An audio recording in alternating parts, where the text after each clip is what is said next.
Dharma DrumMountain Wisdom Booklet. Meeting of Minds, a dialogue on Tibetan and Chinese Buddhism. Acknowledgements. Translation. Wang Mingyi. Gashi Thubtan Jinpsa. Duodu. Editing. Lindley Hamlin. Ernest Ho. Editorial assistance. Duodu. Alex Wong. John Anello. Production, Duodu. Cover design. Duodu. Chi-Ching Lee. Cover photos. Duodu. Kevin Hussey. Photos in the book, Kevin Hussey. Dharma DrumMountain gratefully acknowledges all those who generously contributed to the publication and distribution of this book. Forward. On May 1st through the 3rd, 1998, His Holiness the 14th Dalai Lama and Venerable Chan Master Sheng Yen presented in the spirit of Manjushri, the wisdom teachings of Buddhism, at the Roseland in New York City. Tibet House, New York and the Dharma DrumMountain Buddhist Association sponsored the event, which drew some 2,500 people from all Buddhist traditions, as well as scholars of medicine, comparative religion, psychology, education, and comparative religion from around the world. It was a 3-day discourse designed to promote understanding among Chinese, Tibetan, and Western Buddhists. His Holiness presented 2.5 days of teaching on Tibetan Buddhism. A dialogue with Venerable Master Sheng Yen, one of the foremost scholars and teachers of Chinese Chan, Zen, Buddhism, followed on the afternoon of the 3rd day. This book is the result of that dialogue. That auspicious occasion was the first time that His Holiness and Venerable Sheng Yen engaged in a formal Buddhist discussion, although they had met before on several occasions. His Holiness and Venerable Sheng Yen discussed topics on the transformation of mind. Much of their dialogue focused on the connection between kleshas, mental afflictions, meditation practice, and the experience of enlightenment. The sudden and gradual approaches to enlightenment were important topics. This issue was once debated by the Indian master Kamalashila and the Chinese master Hasheng, around 792 in Tibet. His Holiness and Venerable Sheng Yen made it clear that there is no real contradiction between the sudden and gradual approaches. The differences lie in the dispositions of the practitioners. His Holiness and Venerable Sheng Yen also clarified some common misconceptions held by the Chinese and Tibetan traditions.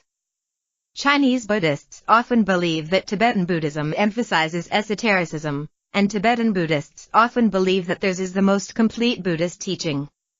While it is true that Tibetan Buddhism absorbed some non-Buddhist tantric approaches to practice, nevertheless, it remains grounded in the Four Noble Truths, especially the truth of cessation of suffering, or emptiness, which is one of the most important characteristics of correct Dharma.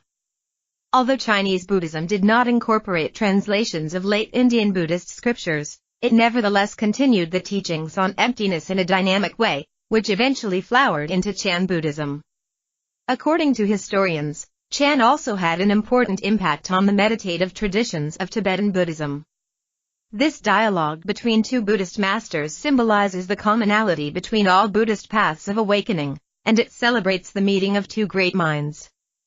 We hope that their meeting and this book will initiate further exchange and cooperation between these two great traditions. When there is unity among Buddhists, Buddha Dharma flourishes, which can further peace and harmony throughout the world. As Venerable Sheng Yen often says, we can build a pure land in this world. We are grateful to His Holiness for his permission to reprint sections of an Introduction to Buddhism and Tantric Meditation from Paljor Publications, which supplements the first part of this book. We are also grateful to Venerable Chan Master Sheng Yen for initializing this project and his keen interest in establishing exchange programs between Tibetan and Chinese Buddhist studies. We are also grateful to Robert and Nina Thurman and their staff at Tibet House for co-sponsoring in the spirit of Manjushri, the wisdom teachings of Buddhism. I would like to extend my heartfelt thanks to the many other bodhisattvas that helped create this event and the resulting book, Venerable Haftar, Venerable Kelsang Damdol, Lama Lobsang and Godup, Da Wut Sering, Rinchen Darlo, Thubten Jinsa, Mingyi Wang, Jamayan Rinchen, Theata Tikos, Jeffrey Kung, Virginia Tan, Lindley Hanlon, Stephen Lane, Tim Moffat, Diana Stark, Diana Liao, Sandra Lee, Louisa Chen, and finally Mr. Cao Chuanda, who graciously provided all the stage props and thanked us during the 3-day event. May the merits derived from this book bring harmony and peace in the world, and joy to welcome the new millennium. Guodu, New York, 1999. Notes to the reader. With the exception of proper names, all foreign words not included in the Webster's Unabridged Dictionary are italicized the first time they appear in this book. Titles of scriptures are all italicized. Sanskrit words are spelled in English as they are pronounced. The pinyin romanization system is adopted for all Chinese terms. The common spellings of Tibetan transliterations of Buddhist terms are adopted throughout the book. However, a few exceptions were permitted where a modified version of the To-Wiley system was adopted. No diacritical marks were used. All important technical terms, titles of scriptures, and foreign words, whether italicized or not, can be found in the glossary. A brief introduction to Tibetan Buddhism. I offer the following concise teachings as a foundation for an understanding of the structure and practice of Tibetan Buddhism. I have nothing to say that has not been said before. Do not look upon these teachings as mere information, but as essential teachings on a path leading to the transformation of your mind. Only then will these teachings be of true benefit. Before Buddhism arrived, the Bon religion was widespread in Tibet. Until recently, Bon study centers still existed in Tibet. Not an effective religion at first, Bon was greatly enriched by Buddhist belief and practice. Around the 8th century CE, King Lhotho Rinyensen introduced Buddhism to Tibet. Since then, Buddhism has spread steadily. Over the course of time, many Indian pundits, scholars, came to Tibet and translated sutras, tantric texts, and commentaries. During the reign of the religious king Langdarmar in the 10th century CE, Buddhism suffered a setback, but that eclipse was short-lived. Buddhism soon revived and spread again, starting in the western and eastern parts of Tibet. Indian and Tibetan scholars were again busy translating religious texts. As the number of Tibetan Buddhist scholars grew, the number of visiting Indian scholars gradually declined. Thus, in the later period of Tibetan Buddhism, our religion developed independently of the later school of Indian Buddhism, although it retained the foundations of the Buddhist teachings. In its essentials, Tibetan Buddhism never suffered alterations or additions at the hands of Tibetan lamas. Their commentaries are clearly identifiable as commentaries, and for their authority, they refer to the main teachings of Lord Buddha or the works of the Indian pundits. For this reason, I do not think it is correct to regard Tibetan Buddhism as separate from the original Indian Buddhism, or to refer to it as Lamaism. The Four Noble Truths. Buddha said, "This is true suffering, this is the true cause, this is true cessation, this is the true path." He also said, "Know the nature of suffering, give up the causes of suffering, attain the cessation of suffering, follow the true path." And he said, "Know suffering, although there is nothing to know. Relinquish the causes of misery, although there is nothing to relinquish. Be earnest in pursuit of cessation, although there is nothing to cease. Practice the means of cessation, although there is nothing to practice." These are three views of the intrinsic nature, action, and ultimate result of the Four Noble Truths. In the 3rd century CE, the Indian Nagarjuna expounded the philosophy of the Middle Way, which has become central to all schools of Mahayana Buddhism. The Middle Way teaches that true suffering derives from samsara, the cycle of birth and rebirth that arises from karma, the retribution for actions stemming from ignorance and delusion. True cause means karma and delusion, which are the true causes of suffering. True cessation means the complete disappearance of the two preceding conditions. The true path is the one path by which we arrive at true cessation. Hinayana. To attain nirvana, we must follow a prescribed path, the true path, or the Four Noble Truths. Hinayana and Mahayana represent two schools of thought by which we discern this path. According to Hinayana, the so-called smaller vehicle, whose practitioners seek nirvana for their own sake, the mind should be trained to exercise a will strong enough to renounce samsara. The practitioner should pursue religious ethics and simultaneously practice meditative absorption and insight so that delusion and its seeds may be purged, ultimately, never to grow again. Thus, we attain nirvana. The paths to be followed are the paths of preparation, application, seeing, practice, and fulfillment. Mahayana. Followers of Mahayana, the so-called greater vehicle, aim at attaining the highest stage of nirvana Buddhahood. They do this not only for themselves but also for all sentient beings. Motivated by the aspiration of enlightenment and by compassion for all sentient beings, Mahayanists follow almost the same path as Hinayanists, but they also practice other expedient means such as the 6 perfections. By these methods, they seek to rid themselves of delusion as well as the defilement of karmic imprints, thereby working to attain Buddhahood. Although the 5 paths are the same for both vehicles: preparation, application, seeing, practice, and fulfillment, a qualitative difference is that Mahayana emphasizes the motivation to benefit all beings. It is said that Hinayanists who have achieved nirvana will eventually adopt methods to attain Buddhahood. Tantrayana.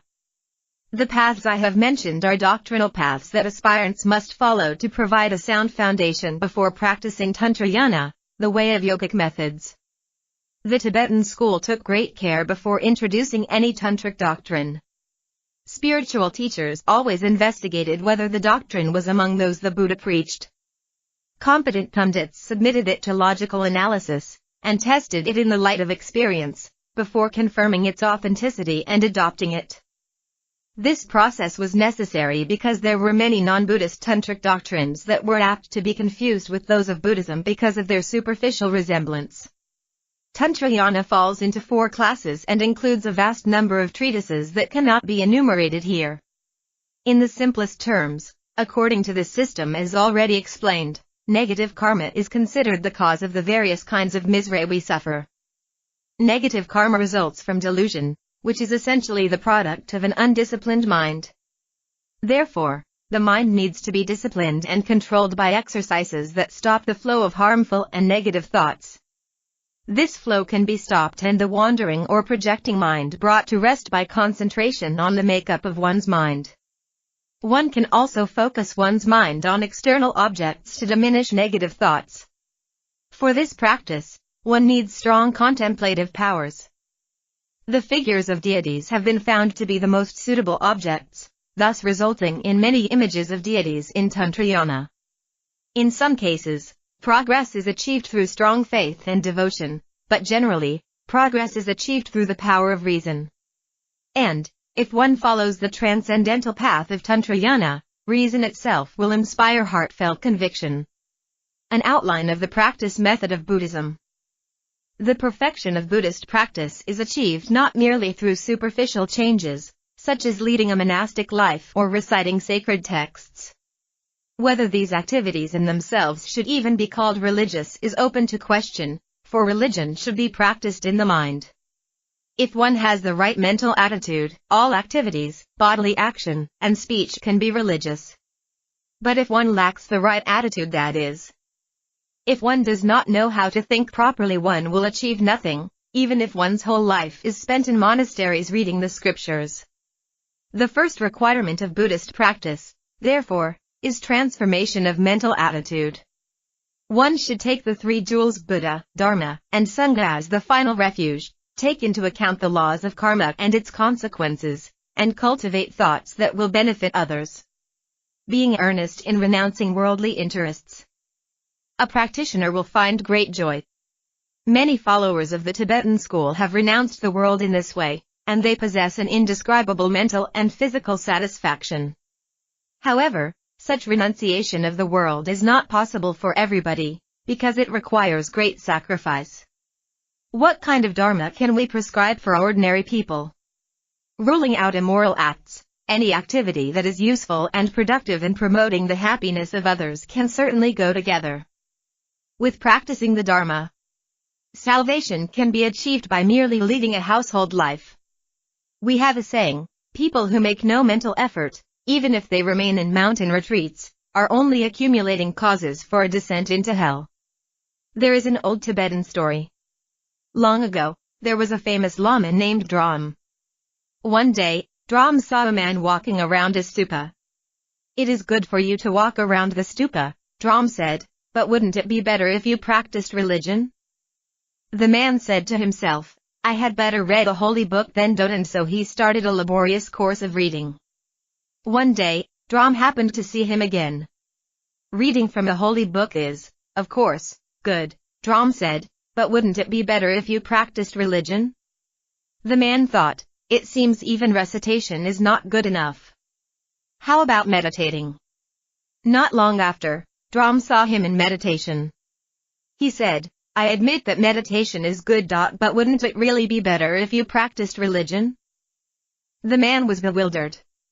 "What do you mean by practicing religion? Tell me how it is done." "Turn your mind away from the forms of this worldly life," Drum told him, "and turn your life towards religion." Perhaps I may conclude with a brief outline of the Buddhist path in terms of the three higher trainings: training in higher conduct, training in higher meditation, and training in higher wisdom. Training in higher conduct. Training in higher conduct, which is the foundation of all the precepts, has many aspects. All are based on the avoidance of the 10 non-virtues, 3 of the body, 4 of speech, and 3 of the mind. The 3 non-virtues pertaining to the body are taking the life of any living being, from humans to the smallest insect, whether directly or indirectly. Stealing or taking without consent another's property, directly or indirectly, whatever its value. Committing adultery and indulging in perverted forms of sexual intercourse. The 4 non-virtues pertaining to speech are being guilty of falsehood by giving others false or wrong advice, information, or physical indications. Being guilty of calumny by causing disunity where unity exists and by aggravating disunity where it already exists. Using harsh and abusive language. Indulging in gossip out of sheer lust and passion.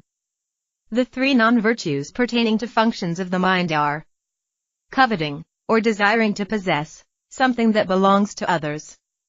Wanting to harm others. Doubting the teaching on rebirth, the reality of karma, and the 3 refuges. Training in higher meditation.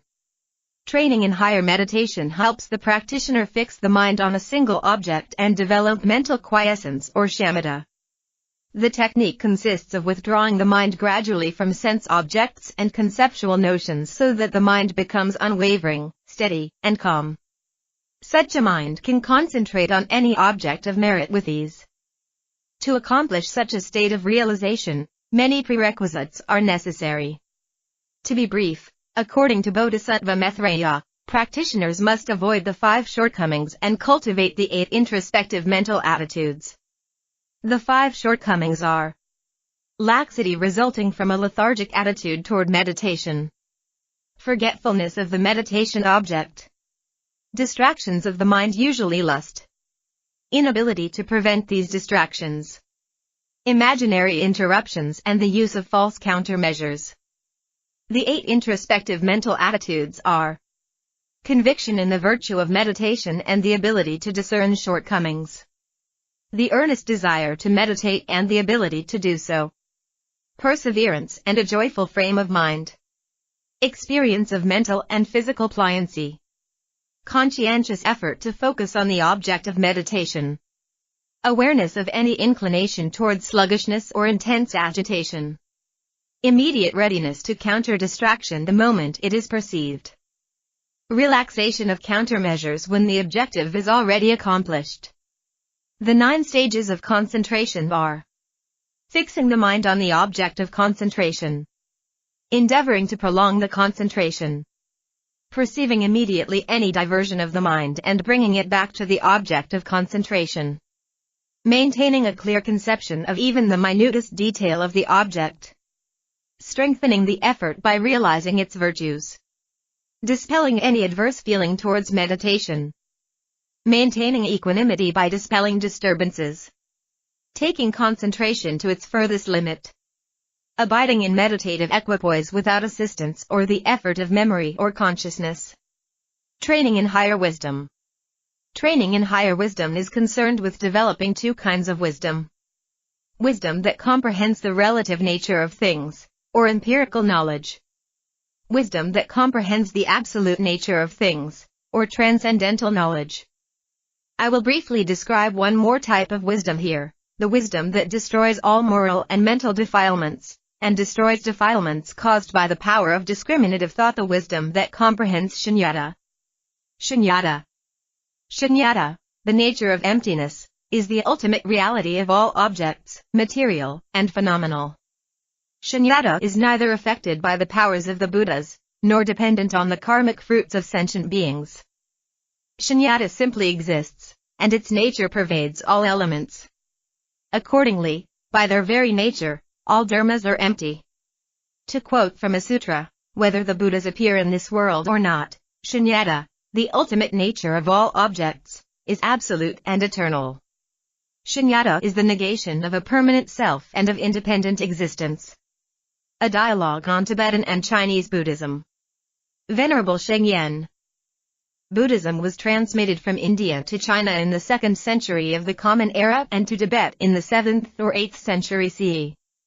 Because of distinctive cultural influences and modes of thought, such as Confucianism and Taoism in China and the Bon religion in Tibet, Chinese and Tibetan Buddhism gradually blossomed into very distinctive forms of Buddhism. Without free exchange of views and frequent interaction, the two traditions in the past misunderstood and criticized each other. For example, some Chinese Buddhists have thought that Tibetan Buddhism emphasizes esotericism and is therefore obscure and inaccessible, and some Tibetan Buddhists may have regarded Chinese Buddhism as incomplete. These two Buddhist traditions are really like the separated children of one mother. Because they have been apart for a long time and are now reunited, it is important that they encourage, and work towards, mutual understanding. After hearing the teachings of His Holiness during the past 2 days, I feel that Tibetan Buddhism is rich in its explication of Dharma, especially the stages of practice, and in its detailed elaboration of doctrinal classification and methods of practice. His Holiness. I am very happy to have this opportunity to participate in a discussion with Venerable Master Shengyen. I first met him in Taiwan in 1997 and have since then met him on a number of occasions. This is the first time that I have had a dialogue with a Chan Buddhist. It is very important for all the different major religious traditions of the world to have this kind of dialogue, so that there can be mutual learning and mutual appreciation of the key tenets and teachings of each other's traditions. This is particularly important for members of all the various Buddhist lineages. Of course, all Buddhists follow the same master, our original teacher Shakyamuni Buddha. The Chan tradition. Venerable Shengyen. To begin the process of finding common ground between these two great Buddhist traditions, I will briefly outline the development of Chan Buddhism. After its arrival from India in the 2nd century CE, Chinese Buddhism evolved into 10 schools, 8 of which belong to the Mahayana tradition and 2 to the Hinayana. Among the Indian Mahayana schools, there were 3 direct descendants in China, the Three Treatise school, the Consciousness-only school, and the Vinaya school. The union of the Tiantai and Huayan schools. Venerable Shengyen. In the early formations of Chinese Buddhism, 2 main schools contributed to the sinification of Indian Buddhism, the Tiantai school and the Huayan school. Both of these schools have very systematic and comprehensive doctrinal classifications. Their presentations of methods of practice are detailed and extremely rich. Both of these schools relied heavily on Indian sutras and shastras. I will not elaborate on these 2 traditions, except to say that the founder of the Tiantai school, Master Zhiyi, was famous for his development of Nagarjuna's teaching on the 2 ways reality can be perceived according to the threefold truths. The threefold truths are the teachings on emptiness, conventional existence, and the middle way. On this basis, he also systematized a variety of shamatha and vipassana practices. Many of these practices are similar to the Tibetan Lam Rim teaching. The Tiantai school based its main tenets on the Lotus Sutra and the Treatise of the Middle Way, by Nagarjuna Bodhisattva. The Huayan school teaches the equality, mutual identity, and inclusiveness of all things. It is perhaps best known for its philosophy of the fourfold dimensions of reality.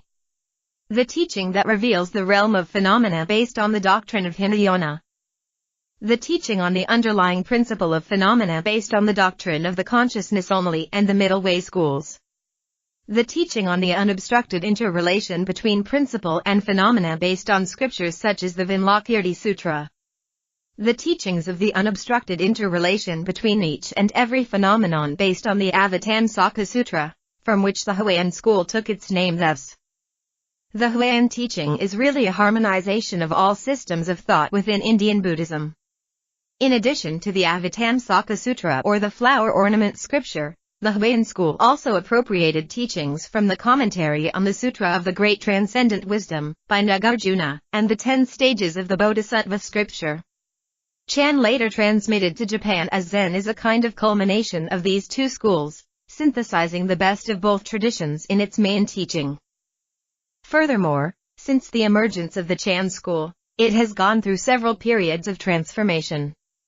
Without going into the details of such transformation, we can simply summarize that the development and maturation of the thought and practice of Chan made it the dominant school of Chinese Buddhism. However, all three schools Tiantai, Huayan, and Chan are based on the teachings of the early scriptures such as the Agamas and the Treasure of Manifest Knowledge. The harmonizing and unifying of Chinese Buddhism. Venerable Sheng Yen. The characteristic Chinese thought pattern favors inclusiveness, directness, simplicity, and avoidance of meticulous, complex thoughts.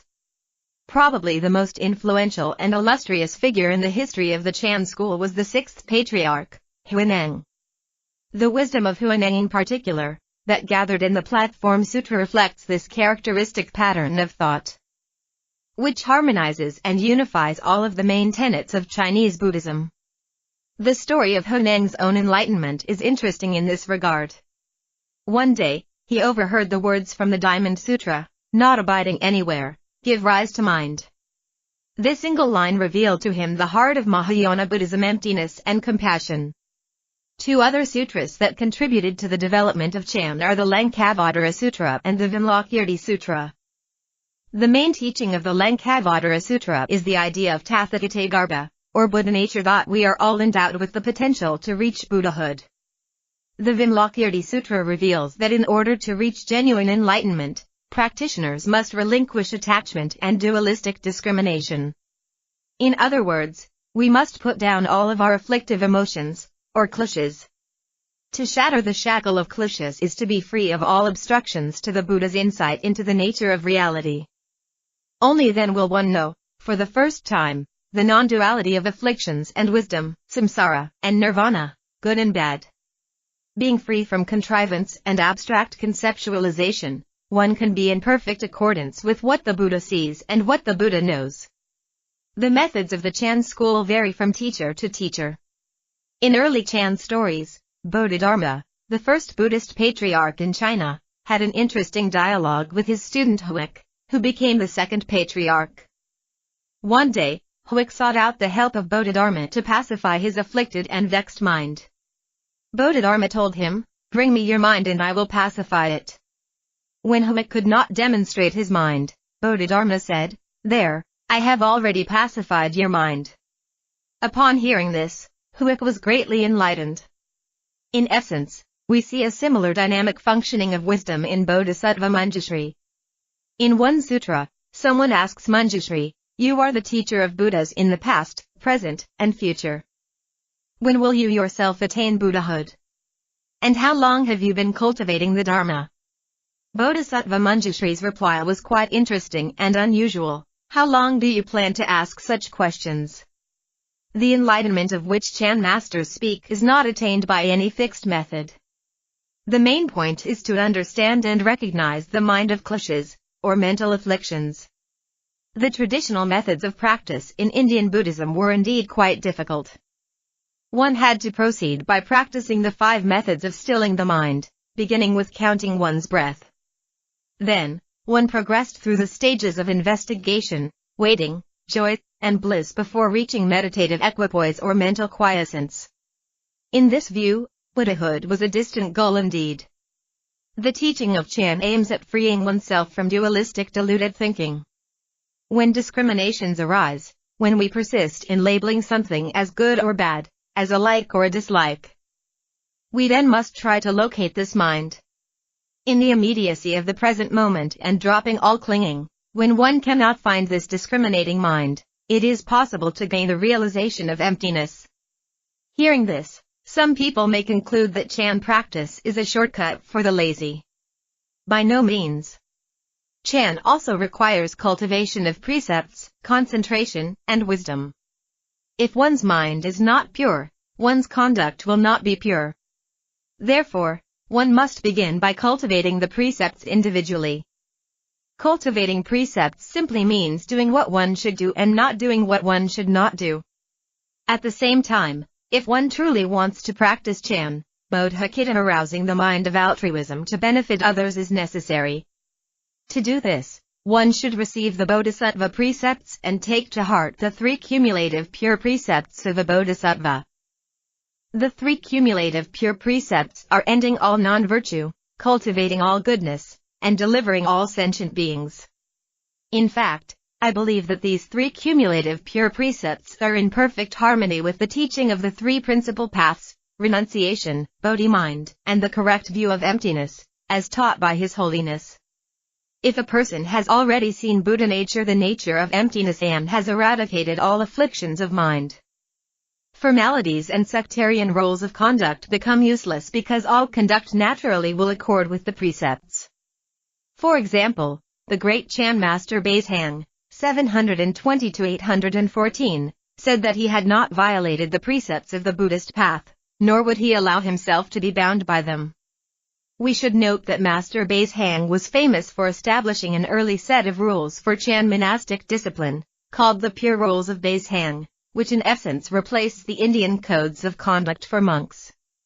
Regarding the realizations of samadhi and prajna, perhaps I should point out that when Chan speaks of great samadhi, it is in essence inseparable from prajna, or wisdom. Chan does not place much emphasis on the progressive stages of mental quiescence leading to samadhi. Instead, Chan places greater emphasis on the simultaneous realization of samadhi and wisdom. With the realization of emptiness dawns, great samadhi also manifests. Samadhi and prajna are mutually inclusive and equal. How one actually engages in the practice of Chan depends on one's conviction and faith. One should have resolute faith in the words of the Buddha that we all have Buddha nature, that we all have the full potential to be Buddhas. If in an instant of thought we can be free from dualistic discriminations, it is possible to be enlightened right then. We see in the early scriptures such as the Agamas that in the Buddha's time many people reached arhatship upon hearing a simple phrase from the Buddha. For example, in the case of one lay person who went to see Shakyamuni Buddha, all that the Buddha said was good, good. It is good that you have come now, and that person immediately reached arhatship. In Chan, there were many such cases, including the case of Master Huaneng, who experienced sudden enlightenment when he heard the Diamond Sutra. However, ordinary people who are unable to do this must begin with the basics. In terms of meditation, the first thing people should cultivate is a relaxed body and mind. To accomplish this, it is sufficient to use the method of counting the breath or some other method. On this basis, people can proceed to use either one of the 2 advanced Chan meditation methods, those of the Kadong and Lenji schools. The Kadong school of Chan teaches the method of silent illumination. One begins by maintaining a simple awareness of one's own bodily sensations and presence in the act of just sitting. Then, one rests on the awareness of mind itself. When the mind is stable, one's awareness continues, reaching a state of cessation contemplation. No numbers, no body, no environment, no theme at all occupies the mind. This is a kind of formless contemplation apart from the 4 elements, the 5 aggregates, and levels of consciousness. At this time, one can realize who one really is in the nature of reality. To restate simply, whatever internal or external experiences that may arise should all be left behind, and one should free oneself from all concepts, labels, descriptions, and comparisons. Without giving rise to discriminating thoughts, one should maintain the utmost clarity. Many people like talking about enlightenment. They think that the extemporaneous acts of ancient Chan masters, such as hitting people or yelling at them, can bring enlightenment. That these events can free them from wandering thoughts and afflictions. However, these rare actions in the Chan school are only useful when a highly accomplished student is vexed, in the midst of discrimination, by strong attachments. Such sudden, drastic measures are useful only when the causes and conditions are ripe. Even then, the student's experience may not necessarily be enlightenment. If these methods are not appropriate or useful. There is also the Huitu or the Gongan method of the Linji school of Chan. One can ask such questions as who is having so many afflictions? Who is clinging and engaging in wandering thoughts? Who has this karma? Who is it? When one continually and single-mindedly asks such questions, it is possible to congeal all of the wandering thoughts, vexations, and ignorance until they do not arise. At that point, realizing the student's state of mind. A skillful master may do or say something out of the ordinary to precipitate the student's experience of emptiness. Building a pure land in the world. Venerable Shengyen. This purification of our minds and actions is a prerequisite to our purification of the larger realms of the world as a whole. I am currently involved in a social movement, building a pure land in the world. It is our hope to make the Buddha land manifest in the human world. To make this vision come true, we must begin by purifying our minds and then purifying our actions. When our minds and our actions are pure, we will be able to have a profound influence on others, enabling their minds and actions to be pure. Eventually, in this way, our world will become a pure land. Purity refers to a state free from self-grasping vexations. To purify the mind is indeed very difficult. A true realization of pure mind, free from afflictive emotions, actually begins after one has experienced the wisdom of emptiness. Though this is a difficult path, we should not be discouraged and give up hope. Practice always begins with being an ordinary person. We begin our practice because we have afflictive emotions. Indeed, if we do not have these vexations, we would have no idea about starting to practice. According to the Tiantai school, a single thought moment in our mind is connected to the minds of all sentient beings everywhere. Even if we cannot immediately be in accordance with the wisdom of emptiness, at least we can avoid acting on our vexations. To be free from afflictions temporarily is much better than churning in the sea of suffering. The process of curing the disease of vexation has 3 stages: recognition, subduing, and severance. The ability to recognize our confusion and ignorance is already an improvement. Only after recognizing what vexations are can we begin to subdue them. Then, we can really sever them. If one knows one's vexations, one is already in consonance with the pure mind. For this reason, as soon as we recognize the mind of cliches or emotional turmoil, we should immediately put this mind down. We can choose to use the mindfulness of breath method, the silent illumination method, or the Huitu or Gongan method to allow our wandering, vexed minds to settle down. At this moment, our minds are in accordance with pure Buddha nature. The Buddha teaches that a single pure thought constitutes a moment of Buddhahood. At that moment, one is a Buddha. The Lotus Sutra expresses this idea clearly when it states that a person can attain Buddhahood by entering a temple and reciting homage to the Buddha just once. However, this person can only be called a causal Buddha, not a Buddha of the fruition level. In other words, one who has a single pure thought in consonance with intrinsic Buddha nature is manifesting the causal ground of Buddhahood, which we all possess. However, this is not the same as realizing Buddhahood through the fruition of practice. When we all develop faith in this truth, goodness will flow from our actions, our world will become a Buddha land. The Tibetan tradition. His Holiness.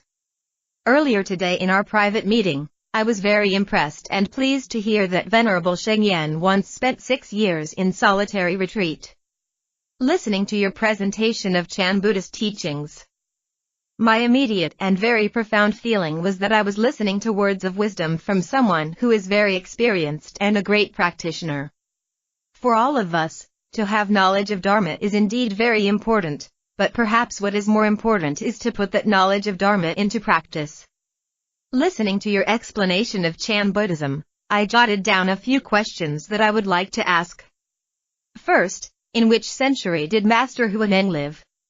Venerable Shengyan. He lived in the 8th century of the Common Era. His Holiness. The reason I ask is that there is some historical connection to Chan in the origin and development of Tibetan Buddhism. We know that Lama Tsongkhapa had been one of the most vocal critics of the sudden teachings of Chan in Tibet, and there was a great debate surrounding Chan and the teachings transmitted from Indian Buddhism. However, in the Samye Temple during the formative era of Tibetan Buddhism in the reign of King Trisong Dutsen, different wings were devoted to different practices. One section is devoted to the Vajrayana practitioners, the Tantrikas. Another section is dedicated to the Lazawas and the Panditas, the translators and the scholars. The third section is called the Dhyana, the place of meditation. This is supposed to have been the residence of a Chinese master referred to as Hashang. It was during the 8th century, when Samye was built, that the Indian masters Santarakshita and Kamalashila were active in Tibet and were part of the development of Tibetan Buddhism. My feeling is that if Santarakshita built a separate wing in the Samye Temple for the residence of the Chinese Chan masters, he must have welcomed that tradition and recognized it as an important element of Buddhism in Tibet. However, it seems that during the time of his disciple Kamalashila, certain followers of Chan in Tibet perhaps promoted a slightly different version of the original doctrine. They placed tremendous emphasis on rejecting all forms of thought, not just in the context of a specific practice, but almost as a philosophical position. This is what Kamalashila attacked. Therefore, it seems to me, there were two different versions of Chan that came to Tibet. Venerable Shengyan. I am very grateful to His Holiness for bringing up the subject of the Chinese master Hashang. From the story, it seems that those Chinese monks during the time of Kamalashila were not qualified to represent Chan. In the Dunhuan caves, a place where many Buddhist texts were excavated, Buddhist scholars have found ancient texts relating a similar story about the first Chinese monk who greatly influenced Tibetan Buddhism, in particular the practice of meditation. So maybe the first Chinese master who went to Tibet wasn't so bad after all. His Holiness. In the Tibetan story, the first Chinese master was welcome, the second master supposedly lost the debate. Venerable Shengyan. So maybe the problem will not be with me, but with my successor who will again lose. His Holiness. Yes. From the Tibetan viewpoint, we welcome the first Hashang. To the followers of the second Hashang, we will have to say goodbye. If the Chinese masters that we encounter now are followers of the first Chinese master in Tibet, we will gladly receive them. If they are followers of the second Chinese master, we will have to say farewell. I do not personally feel that there is a real contradiction between the approaches of the gradual path and the sudden path. However, this is not to say that the sudden path will be appropriate for everyone. There may be exceptional circumstances in which certain individuals may gain greater benefit from an approach that is spontaneous, simultaneous, and instantaneous, but generally speaking, the gradual approach is probably more appropriate. Venerable Shengyan. I agree with what His Holiness has just said about instantaneous enlightenment and gradual practice. I should, however, caution people not to think that only very well-educated people of the highest intellectual caliber can practice the instantaneous approach. In fact, sometimes the instantaneous approach can be useful for people who have no education. An example of this was the sixth patriarch Huineng. Although he was illiterate, he demonstrated a profound grasp of the Dharma. A similar story happened at the time of the Buddha. Suddhipanthaka, one of the Buddha's disciples, was a person of very low intelligence who understood none of the teachings. However, he attained arhatship following a method the Buddha taught him, sweeping floors and cleaning shoes. His Holiness. Here I would like to clarify one point. In Buddhism, we find a lot of emphasis on wisdom, intelligence, and insight. Sometimes the impression is given that we are talking about brainy people. People with a high caliber of brain power, but this is not necessarily the meaning of wisdom or insight in the Buddhist context. In the Buddhist scriptures, there are descriptions of intelligence gone berserk, where persons have gone to the extreme of analysis yet simply do not have any insight, just a lot of clever ideas. Wisdom need not include intelligence but has more to do with insight and knowledge. Second, I would like to point out that there might be people whom we would not call clever or brainy, but who may have the necessary focus and power. As for the story of the monk who was very dull, we can see that by sweeping the floor and cleaning shoes, Sudhipanthaka increased his level of wisdom and knowledge. You spoke about Chan Buddhism and some of the key teachings of the Chan tradition. In Tibetan texts, we do find references to the Chan method, particularly the sudden or instantaneous approach. For example, I can remember a text from the Kagayapa tradition that has a very explicit statement on the practice of Mahamudra as a sudden path, stating that those who understand Mahamudra in a gradualistic way are completely deluded. Indeed, there is such a thing as a sudden approach to realization, which is spontaneous and not limited to the structure of gradual practice.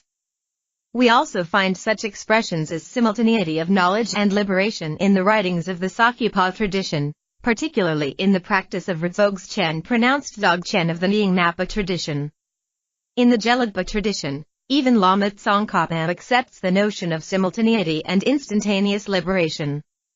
However, he points out that what actually seems like an instantaneous realization is actually a culmination of many factors suddenly coming into play, leading to that moment of liberation. Lama Tsongkhapa gives an example from a sutra relating the story of a king from central India who received a very expensive gift from the king of a distant kingdom. The king did not know what gift to send in return because he felt that the gift he had received was so valuable. Finally, he approached the Buddha and asked for advice. The Buddha suggested that the king send a painting of the Wheel of Life depicting the 12 links of dependent origination, together with a description in verse form. The king sent that gift with the message, "You should receive this gift with great joy and festivity." The other king was quite curious when he got the verbal message, but he made all the arrangements to receive this gift with great festivity. When he finally opened the gift, he was quite surprised to see that it was such a small painting. He looked at the painting and began to understand the image. And when he read the descriptions of the 12 links of dependent origination depicted in the Wheel of Life, he instantaneously realized its truth.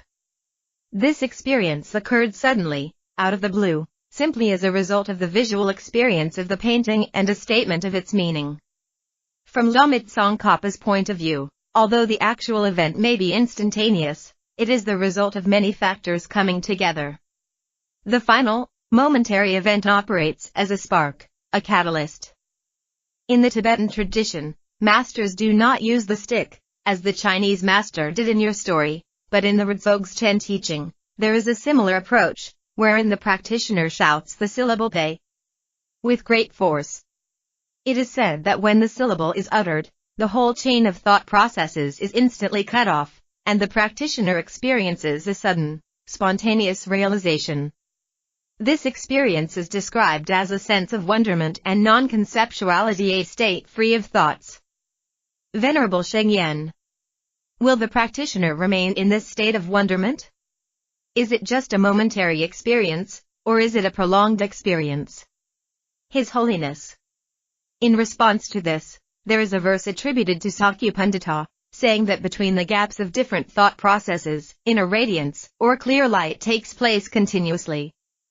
The verse suggests that when you shout "Pe" and experience this sudden spontaneous sense of wonderment and non-conceptuality, what you experience is this clear light, which you also call emptiness.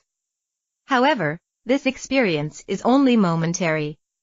It is also said that those who have great accumulations of merit can experience emptiness when all the conditions are ripened. In the Rzogchen teaching, if your wonderment is accompanied by blessings and inspirations from your guru, and possessing a much higher store of merits, you will be able to perfect that experience into Rigpa, true pristine awareness. When you experience this clear light, the whole world fuses into the nature of emptiness, or ultimate reality. Venerable Shengyan, how long can the individual maintain this state of clear light and perceive the nature of emptiness? Does this experience gradually fade away? Can the person experience other afflictions of the mind? How does this experience affect one's dream state? His Holiness. Again using the Dzogchen terminology. When we talk about the clear light nature of mind, we are actually talking about an essential quality of consciousness, which is continually without interruption. By analogy, so long as there is water, the clear nature of water will remain. Of course, sometimes the water is muddied and we cannot see its essential clarity. So, when we stir the water, it becomes more muddied. In order to perceive the clear nature of the water, you have to let it lie still. Once you stop stirring the water and let it lie still, it will regain its clear nature.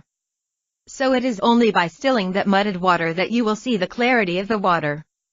The clarity of the water does not exist somewhere outside the muddied water. Similarly, whether one has a virtuous thought or a non-virtuous thought, one is still in the state of mind pervaded by the clear light nature. From the viewpoint of practice, both virtuous and non-virtuous thoughts are obstructions to experiencing clear light. Therefore, we place the emphasis on trying to still one's consciousness, on stopping both the virtuous and the non-virtuous thought processes.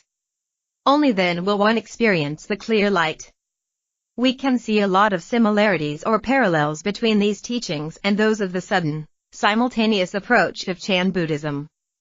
Once an individual is able to have conscious experiences of clear light, there will be an immediate effect on the clarity of one's dreams. However, such Dzogchen approaches to instantaneous teachings require preliminary practices called seeking the true face of mind. One does this by analyzing the mind's origin, abidance, and dissolution or disappearance. Here, the analysis is quite similar to the four-cornered logic of the Madhyamika tetralemma, or fourfold analysis. In the Tibetan tradition, there are also discussions of the simultaneous attainment of shamatha and vipassana. But to attain this level, the practitioner would have to reach at least the 8th level of mental development as the result of tantric meditation and vajrayana practices. Only then can the practitioner attain shamatha and vipassana simultaneously. You described a form of Chan meditation where the practitioner is encouraged to search for that I who experiences the negative afflictions through questions such as who am I? Who creates this experience? And so on. That approach is quite similar to the Madhyamika's approach of diamond splinter analysis, which views things from the perspective of causes and effects. We also find similar approaches in the scriptures on the 7-point analysis of personhood or selfhood that Chandrakirti, 600-650, used. In the Kagayapa tradition, the great yogi Milarepa, 1040-1123, used similar approaches by constantly asking his students to look for themselves. Where are you? I would also like to point out that one of the central teachings of the Middle Way school is to constantly question whether or not things exist in the way they seem to exist. Here, it seems important to understand what emptiness really means. For example, we can say whether, in front of our eyes, an insect exists or not. After close inspection, we may arrive at the opposite conclusion, that there is no insect there. But this absence is not emptiness. Emptiness is something that is found as a result of subjecting something that exists to close scrutiny and trying to find out what its ultimate nature really is. Venerable Shengyan. Some people think that when they ask themselves who am I, and find an absence of mind, or when they rest in a blank state of mind, that they have reached enlightenment. This is a grave mistake. This state is sometimes in Chan called stubborn emptiness. A qualified Chan master must confirm the student's experience. In addition, the student must reflect on and observe his or her daily life to see whether there are still many afflictions or strong attachments. If a person has a genuine glimpse of emptiness, this is called shallow enlightenment, or seeing one's self-nature. If the individual can maintain that experience continually without end, we call that thorough enlightenment. However, If the individual's experience does not accord with the nature of emptiness in the middle way teaching, we also do not recognize that as true enlightenment. The realization of no self is really the result of the practice of non-seeking, because as a person's practice advances, he or she ceases searching for individual enlightenment and concentrates on helping others. When you have ceased to be concerned with your own attainments, and are thoroughly involved in efforts to help liberate others from suffering, then there is a possibility of enlightenment. His Holiness. In Tibetan and Indian Buddhism, there are 8 preparatory stages of cultivation of the 4 meditative absorptions. The purpose of the 5th stage, analysis, is to check whether one has gained control of certain strong emotions. In the case of a man, one would conjure an image of a woman. If at that point a person still has lust, then that person would have to retrain. The point is that one who has attained the first state of absorption has already overcome various attachments and lust. On the other hand, some people have realized emptiness but have not calmed their inclinations to lust, desire, and other attachments, which have so many levels. Master Sheng Yen, you mentioned that an individual can remain in the experience of emptiness uninterruptedly. Such experience of realization can take place only at a much higher stage of development, because this involves a self-mastery over both meditative equipoise and subsequent realizations. In many of the stages, before one becomes fully enlightened, meditative equipoise and the subsequent realizations are sequential and they alternate. It is said that at the state of full enlightenment, meditative equipoise and the subsequent realizations would become simultaneous. From that point of view, anyone who is able to maintain the direct experience of emptiness in meditative equipoise without ever veering from it is fully enlightened. Venerable Sheng Yen. Thorough enlightenment is not the same as arhatship. A state of thorough enlightenment does not end afflictions. Rather, it is a state in which doubt with regard to the Dharma is forever terminated.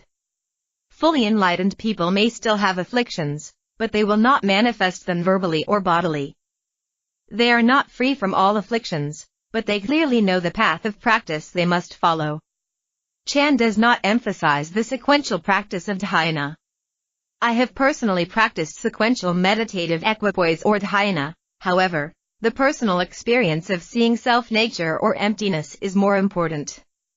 Like the first taste of water, it is something that you must experience for yourself. The experience of the nature of emptiness is the same. You must experience it personally or you will never know it.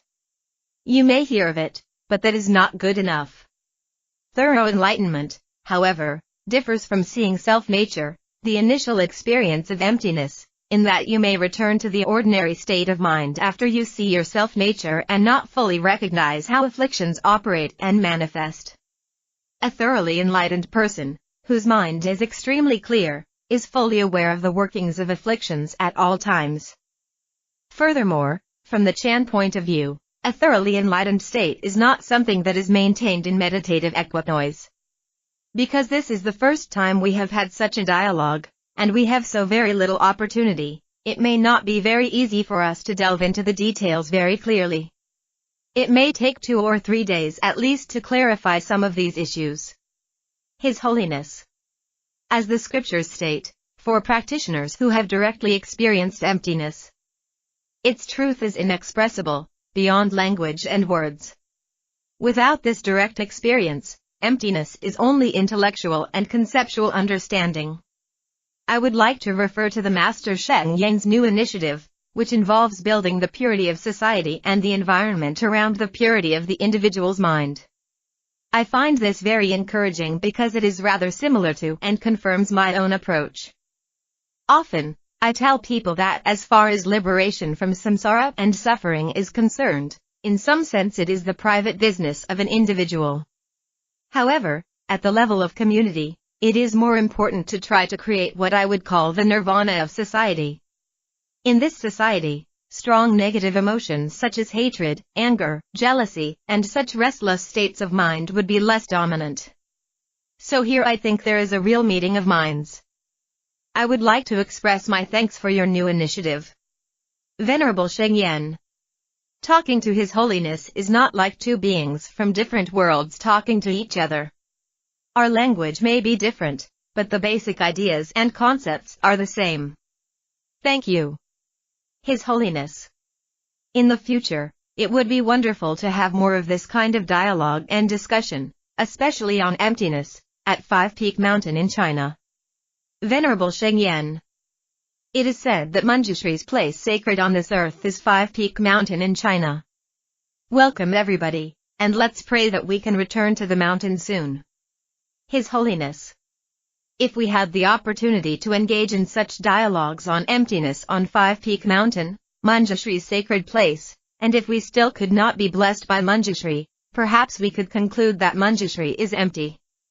We can take some questions from the audience. Venerable Shengyan. All the difficult questions should be given to His Holiness. Questioner. Venerable Shengyan, does Chan belong to the Vajrayana teachings or do the Vajrayana teachings belong to Chan? Venerable Shengyan. Because I have never studied Tantra, it is better for His Holiness to answer this question. However, if we say that the two, Tantra and Chan, are really the same, and learning either one of the two is like learning both, then I would have to say that there may be a problem with this idea. There are similarities and differences within the two traditions. His Holiness. Generally, it is stated that the profundity of the Vajrayana teachings really comes from their sophistication in meditation practices. Therefore, when classifying Vajrayana teachings within the category of the three baskets or three discourses, we see them as part of the sutras. That is because we view the Vajrayana teachings as sophisticated developments of dhyana practices. Questioner. To engage in the practice of Dharma, first you have to listen, then study, and then contemplate. But it seems that in the practice of emptiness, sometimes faith alone can lead to the experience of wisdom. Is that true? Venerable Shengyan. Let me answer this question first.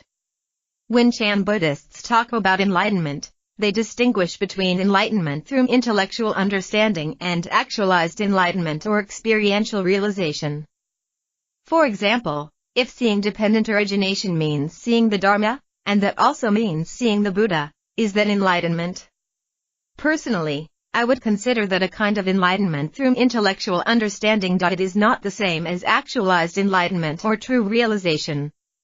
Genuine enlightenment requires personal experience of the wisdom of emptiness prajna. His Holiness. In general, in the Tibetan tradition we tend to use the word enlightenment to refer to the level of superior beings, the noble Aryas. Questioner. What is the difference between practicing emptiness and gaining insight into emptiness or gaining enlightenment? Venerable Shengyan. What is the difference or relationship between practice and enlightenment? Those with very sharp karmic potential may be able to attain enlightenment very quickly, but they may still lack certain accumulations of merit and virtue. This means that after their enlightenment they need to continue to practice. As for others, before their enlightenment, at the stage of accumulation, they need to amass the necessary factors such as virtue to reach enlightenment. Questioner. When you become enlightened, if you are fully enlightened, and if you are a Buddha, then there is no need to practice. If there is no need to practice, why do we recite the last line of the prayer that we may always be able to engage in bodhisattva deeds? His Holiness. When we talk about the deeds of the bodhisattva, we can discuss it in two aspects. One aspect is engaging in the bodhisattva deeds to perfect oneself, to attain full enlightenment. Once you become fully enlightened, you do not need to engage in the bodhisattva deeds. The second aspect is that, since your vow is to seek the well-being of other sentient beings, even after your full enlightenment, you will engage in the deeds of the bodhisattva. Questioner. Master Shengyan, is there a way to seek liberation besides the sequential, step-by-step approach? Venerable Shengyan. The sudden path is an approach that bypasses the sequential steps to enlightenment, so it's best to practice Chan. Laughter, but don't think that this is an easy approach that gives you something for nothing. If you have achieved sudden enlightenment, of course you don't need to go through the sequential steps, but you still have to continue to practice. As we noted before, some people practice on the causal ground and others on the ground of fruition. Even Shakyamuni Buddha, after attaining Buddhahood, practiced meditation daily. I asked His Holiness how he practices every day, because His Holiness is a practitioner of great realization, but he told me that every day he still spends over 3 hours in meditation and prostration. This is the way of many great masters of the Chan tradition. Questioner. Master Shengyan, what is being negated in the context of understanding emptiness? What, exactly, is being emptied? What is true suchness? Venerable Shengyan. Emptiness means being free from the two extremes of existence and mere nothingness, nor is one attached to the middle. This is the middle way, the teaching of Madhyamika. As for true suchness, it is a teaching from the consciousness only and the Tathagatagarbha schools. It is very simple to understand true suchness.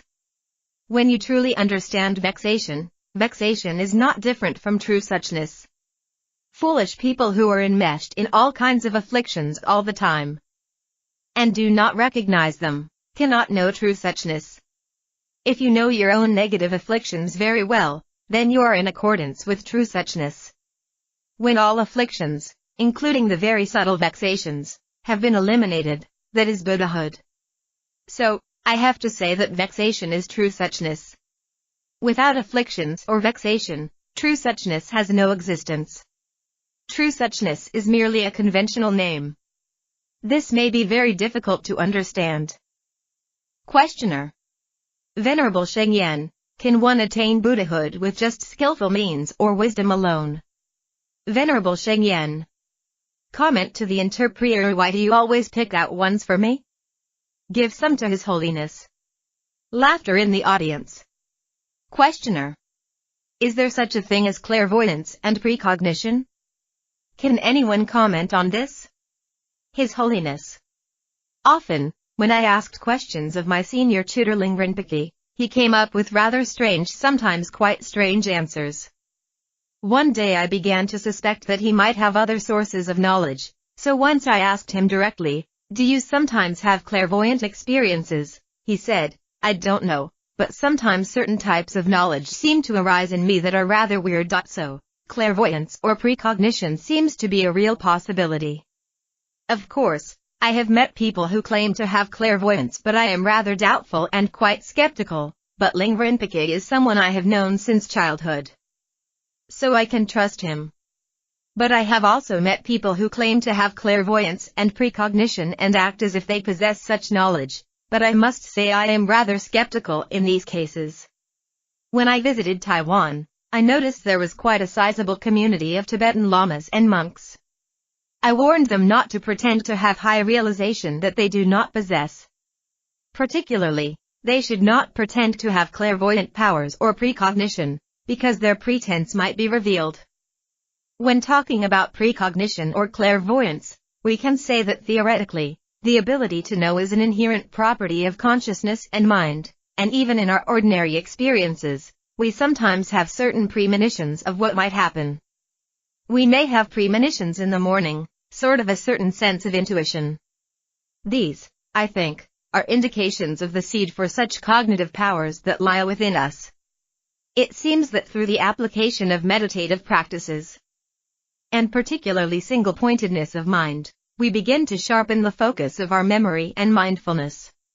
In that way, it seems our recollection or ability to recollect experiences becomes stronger and stronger. Once that power of recollection is sharp, the potential for precognition increases. That is at least the theoretical basis for believing in precognition.